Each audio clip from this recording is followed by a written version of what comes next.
ہمیشہ ظالم کے ظلم سے نہیں، صبر کے صبر سے ڈرو، کیونکہ اللہ پاک صبر کرنے والوں کے ساتھ ہوتا ہے۔ لوٹ جاؤں گا اب واپس، بہت اہمیت دی ان لوگوں کو جنہیں میری ضرورت تھی لیکن قدر نہیں۔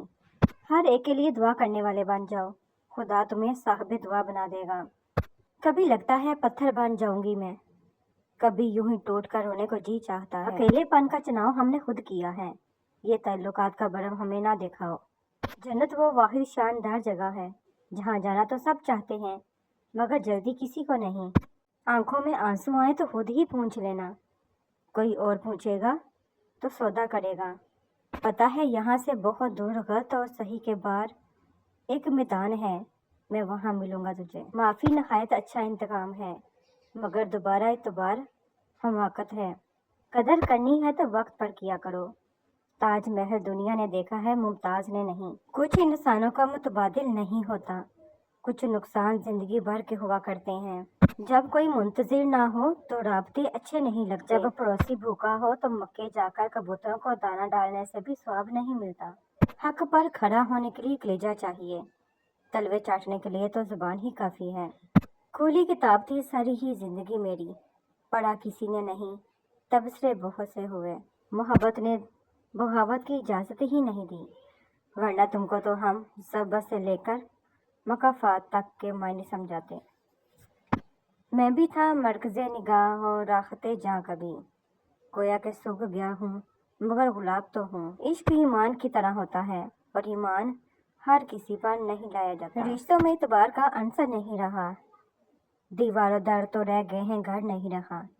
یہ آئے روز لڑنے جھگڑنے کا فیض ہے، میں تجھ سے دور جاتے ہوئے ڈر نہیں رہا۔ وہ جس کا نام میں تھا وہ تو مر گیا حضور، یہ جس کو جسم کہتے ہیں یہ مر نہیں رہا۔ آشفتگی ہے، چاک ہے، لبادہ ہے، خبت ہے، کیا میرے سر کے واسطے پتھر نہیں رہا۔ یہ دنیا مکافات عمل ہے، جو گڑھا آپ دوسروں کے لیے کھودتے ہیں وہ گڑھا آپ کی قبر بن جاتا ہے۔ برا وقت ہو تو محنت کرو، اچھا ہو تو دوسروں کی مدد کرو۔ کچھ وہ بھی بیان نہ کر سکا مجھ سے حال دل، کچھ مجھے بھی دیر لگ گئی دل کی بات بتانے میں۔ نفرت کو دنیا چند لمحوں میں جان لیتی ہے، چاہت کا یقین دلانے میں زندگی بیت جاتی ہے۔ اگر آپ نے کسی کے کردار کا اندازہ لگانا ہو تو یہ دیکھو کہ واسطہ کس بات پہ ہے۔ وہ منزلیں بھی کھو گئیں، وہ راستہ بھی کھو گئے، جو آشنا سے لوگ تھے وہ اجنبی سے ہو گئے۔ نہ چاند تھا نہ چاندنی، عجیب تھی وہ زندگی، چراغ تھے کہ بجھ گئے، نصیب تھے کہ سو گئے۔ یہ پوچھتے ہیں راستے، رکے ہو کس کے واسطے، چلو تم بھی اب چلو، وہ مہرباں بھی کھو گئے۔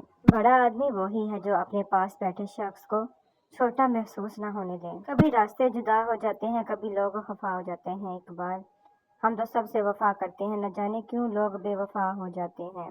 قریب ان کے رہو جو تم سے دور نہ رہ سکیں، پسند کے لوگ تکلیف بہت دیتے ہیں، اصل وفائیں تو انسان کی غیر موجودگی میں ہوتی ہیں۔ لوگ رلاتے ہیں یوں مکافات عمل مذاق ہو تم پر نفسیاتی حملہ تمہارے اپنے کریں گے، غیروں کو کیا معلوم دل کی دیوار کہاں سے کمزور ہے۔ اپنی اوقات یاد رکھنے کو تیرا لہجہ سنبھال رکھا ہے، پسندیدہ شخص کی کمی پوری دنیا کے لوگ مل کر بھی پوری نہیں کر سکتے۔ ہم کسی کو زبردستی اپنے لیے مخلص نہیں کر سکتے، پرکھا سب نے مگر سمجھا کسی نے نہیں۔ بے قدروں سے محبت ذہنی اذیت کے سوا کچھ نہیں۔ کبھی کبھی چپ رہنا شکایت کرنے سے زیادہ بہتر ہوتا ہے۔ زندگی کا سب سے زوردار تھپڑ بھروسہ مارتا ہے۔ حضرت علی رضی اللہ تعالیٰ نے فرمایا، بہترین رشتہ وہ ہے جو آپ کے عیب جان کر بھی آپ سے تعلق ختم نہ کرے، اور بے شک یہ رشتہ آپ کا اللہ پاک کے علاوہ کسی سے نہیں ہو سکتا۔ دنیا میں سب سے زیادہ وزن غیر ضروری سوچوں کا ہوتا ہے، جو کندھوں پر نظر نہیں آتا مگر انسان کو تھکا دیتا ہے۔ دل خوش ہو تو ہر چیز خوبصورت لگتی ہے، اپنے دل کی حفاظت کریں۔ لوگ جس چیز کا خوف رکھتے ہیں ہم اس چیز کا شوق رکھتے ہیں۔ جس نے دنیا بنائی ہے اس کا فرمان ہے کہ یہ دنیا فقط دھوکہ ہے۔ زندگی کی خوبصورتی مہنگی چیزوں میں نہیں بلکہ چھوٹے چھوٹے لمحوں میں چھپی ہوتی ہے۔ خلوص محبت اور سادگی ہی اصل دولت ہے۔ جب دل میں سکون ہو تو کم میں بھی خوشی محسوس ہوتی ہے۔ عورت کو تو جنگ میں بھی قتل کرنے کی اجازت نہیں، تم لوگ اسے محبت میں مار دیتے ہو۔ ہائے یہ لوگ دوسروں کی عزت پہ باتیں کر کے خود کو پاک دکھانے والے۔